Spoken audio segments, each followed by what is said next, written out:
सिंह साहब एजुकेशन में आप सभी लोगों का स्वागत है। पिछले वीडियो में हम अध्याय 3 प्रश्नावली 3.42 चर वाले रैखिक समीकरण युग्म का तीसरा सवाल हल कर दूसरे का तीसरा सवाल हल कर चुके थे। इस वीडियो में हम प्रश्न नंबर 4 को दूसरे का प्रश्न नंबर 4 को हल करते हैं। दिया गया है, मीना 2000 रुपये निकालने के लिए बैंक गई। उसने खजांची मतलब जो निकालने वाला कैशियर है उससे 50 रुपये और 100 रुपये के नोट देने के लिए कहा। उसने बोला कि जो 2000 के रुपये दोगे आप हमें वो 100 और 50 के नोटों में ही चाहिए। मीना ने कुल 25 नोट प्राप्त किए। उसने कितने नोट दिए? 25 नोट दिए। ज्ञात कीजिए कि उसने 50 रुपये और 100 रुपये के कितने नोट प्राप्त किए हैं। तो हमें 50 रुपये और 100 रुपये के नोटों की संख्या यानी कि ज्ञात करने की 50 रुपये और 100 रुपये के नोटों की संख्या कितनी है। तो चलिए यहाँ पर हमें पहले मान लेते हैं, हमें नहीं पता तो हम यहाँ पर मान लेते हैं कि माना हेलो माना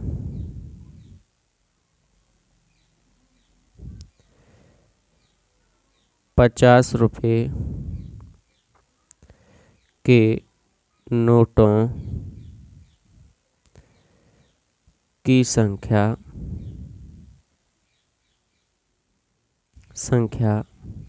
बराबर x। हमने कितनी मान ली? 50 रुपये के नोटों की संख्या x। मान लीजिए आपके पास 50 रुपये के 2 नोट हैं, तो कुल रुपये कितने हो गए? 50 के 2 नोट हैं तो कितने हो गए? 100 रुपये। तो ऐसे ही हमने माना 50 रुपये के नोटों की जो संख्या है, तो 50 रुपये के नोटों की संख्या कितनी है?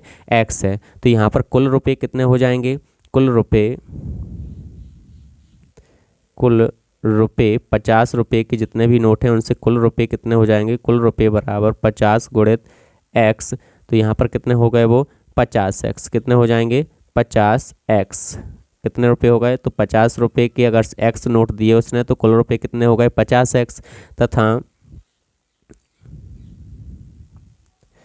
100 रुपये के नोटों की संख्या 100 रुपये के नोटों की संख्या बराबर हमने मान ली क्या? y। 100 रुपये की नोटों की संख्या कितनी मान ली? y। अब 100 रुपये के नोटों की संख्या y मानी है, तो यहाँ पर अगर 100 रुपये के आपके पास में 5 नोट हैं 100 रुपये के, तो कितने रुपये हो जाएंगे? टोटल 500 हो जाएंगे कि नहीं? तो यहाँ पर 100 रुपये की नोटों की संख्या कितनी है? y। तो कुल रुपये कितना हो जाएगा?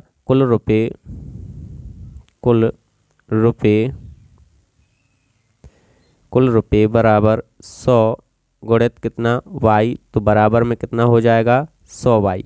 मतलब यहाँ पर 50 रुपये के जितने भी नोट हैं उनसे कितने रुपये हो गए?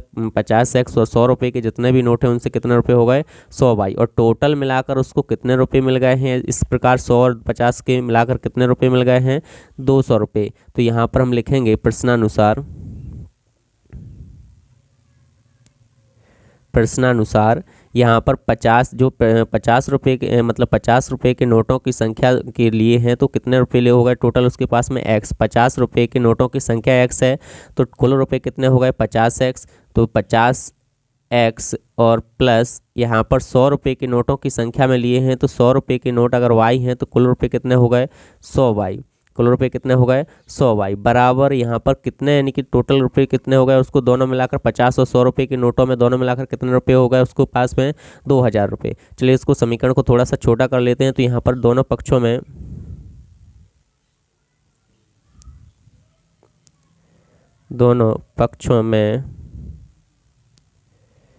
50 का भाग देने पर कुछ नहीं किया है हमने, यहाँ पर थोड़ा सा समीकरण को छोटा करने के लिए यहाँ पर 50 से भाग दे रहे हैं। तो यहाँ पर अगर 50x में 50 से भाग दोगे आप, इधर देखो यहाँ पर सीधा यानी कि 50x में 50 से भाग दोगे, 100y में 100 से वो 50 से भाग दोगे बराबर 2000 में भी हमें किससे भाग देना है? 50 से। तो यहाँ पर 50 से 50 कट जाएगा, 50 दूनी 100 होता है और ये 5 चौके 1 0 से 1 0, 5 चौके 20, तो कितना? 40। तो यहाँ पर देखिए यहाँ पर क्या बचा है? x और यहाँ पर कितना बचा है? 2y और बराबर में कितना बचा है? 40। इसको समीकरण नंबर कितना दे देते हैं? 1। तो हमें इससे क्या मिल गया है? एक समीकरण मिल गया है। तो यहाँ पर हमने समीकरण नंबर कितना दे दिया उसको? 1। अब दूसरा यानी कि जो समीकरण है, दूसरा समीकरण यहाँ पर क्या दिया है हमारे लिए? दूसरा समीकरण भी हमें ऐसे ही बनाना है। तो यहाँ पर दूसरा समीकरण किससे बनेगा? मीना ने कुल 25 नोट प्राप्त किए हैं। पैसे 2000 प्राप्त किए थे और नोट कितने प्राप्त किए हैं? 25। अब चलिए यहाँ पर हम पहले यानी कि यहाँ पर देखिए प्रश्नानुसार ही तथा कुल नोट प्राप्त किए तथा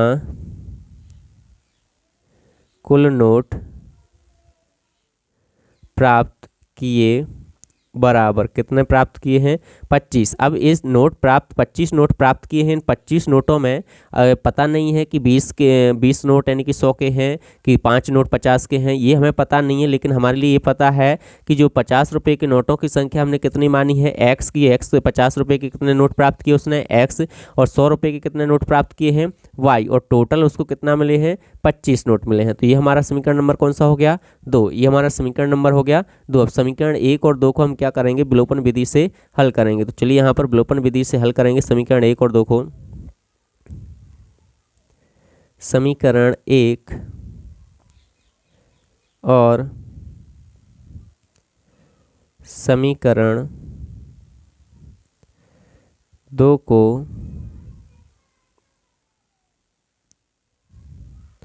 विलोपन विधि से हल करने पर, समीकरण 1 और समीकरण 2 को विलोपन विधि से हल करने पर, तो हम यहाँ पर दोनों समीकरणों को किस विधि से हल करेंगे?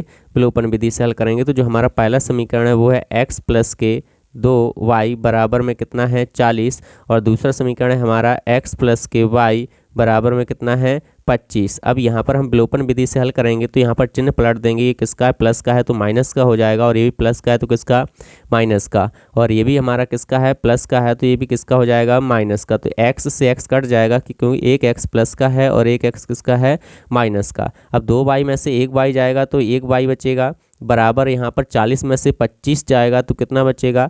15। 40 में से 25 गया तो कितना बचा? 15। तो हमारे पास में जो y का मान आया है, y का मान कितना आ गया है? 15। y का मान कितना आ गया? 15। अब y के मान को हम समीकरण 1 या 2 में से किसी में भी रख देंगे तो हमारे किसका मान मिल जाएगा?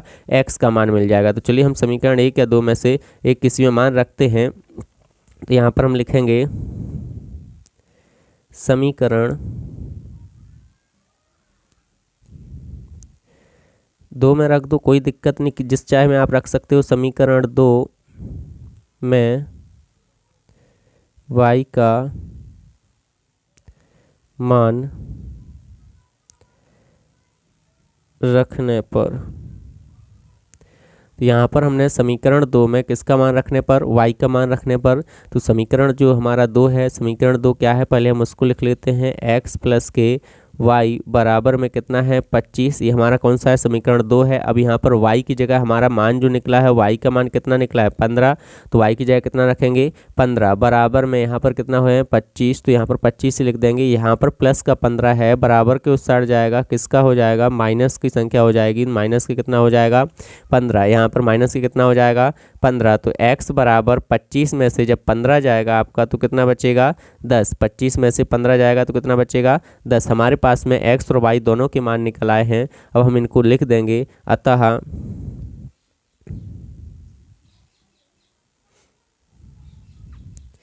50 रुपये के